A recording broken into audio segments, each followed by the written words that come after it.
৩৩ বছর পর হতে যাচ্ছে জাহাঙ্গীরনগর বিশ্ববিদ্যালয়ের কেন্দ্রীয় ছাত্র সংসদ জাকসু নির্বাচন।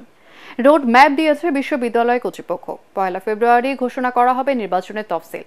এদিকে জানুয়ারির মধ্যে ঢাকা বিশ্ববিদ্যালয়ের কেন্দ্রীয় ছাত্র সংসদ ডাকসু নির্বাচনের রোডম্যাপ এবং ফেব্রুয়ারির মধ্যে নির্বাচনের দাবি জানিয়েছে ইসলামী ছাত্র শিবির ঢাকা বিশ্ববিদ্যালয় শাখা। দেখুন মনির হোসেন তপুর রিপোর্ট।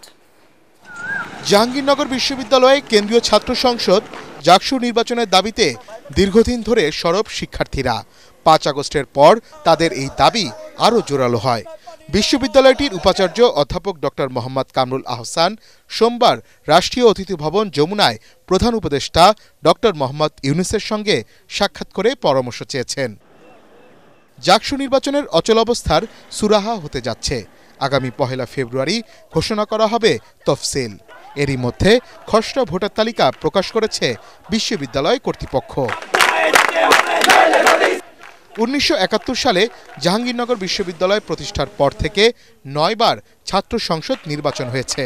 ৩৩ বছর ধরে শিক্ষার্থীদের অধিকার আদায়ের এই প্ল্যাটফর্মটি নিষ্ক্রিয় রয়েছে। সবশেষ ১৯৯২ সালে অনুষ্ঠিত হয়েছিল জাকসু নির্বাচন। এদিকে ঢাকা বিশ্ববিদ্যালয়ের কেন্দ্রীয় ছাত্র সংসদ ডাকসুর গঠনতন্ত্র সংশোধনের প্রস্তাব নিয়ে সংবাদ সম্মেলন করেছে ইসলামী ছাত্র শিবির ঢাকা বিশ্ববিদ্যালয় শাখা।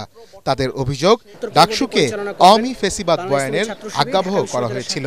বাংলাদেশের ইতিপূর্বে যে পলিটিক্যাল বাজে কার্যা ছিল সেটি একেবারে বিলুপ্তি সাধন হয়েছে ৫ তারিখের পর থেকে। আমরা কোনোভাবেই চাই না সেটি আবার ব্যাক করুক।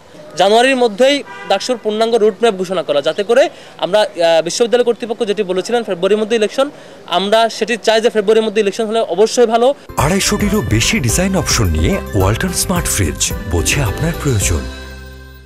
স্বাধিকার আন্দোলন, মহান মুক্তিযুদ্ধ, স্বৈরাচার বিরোধী আন্দোলন, ২৪-এর গণঅভ্যুত্থানের গণতান্ত্রিক মূল্যবোধের ধারণ ও লালন করবে ডাকসু, জানান তারা।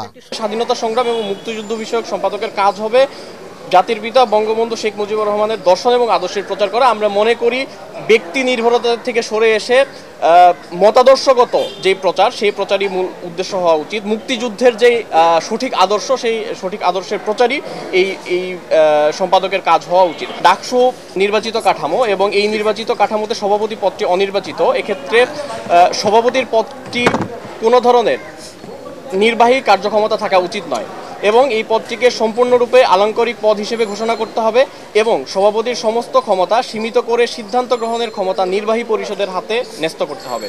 শিক্ষার্থীদের স্বার্থ রক্ষা ও অধিকার আদায়ে ডাকসুর গঠনতন্ত্রের ৯টি বিষয়ে সংস্কারের প্রস্তাব দেওয়া হয়েছে। মনির হোসেন তপু, এটিএন বাংলা, ঢাকা।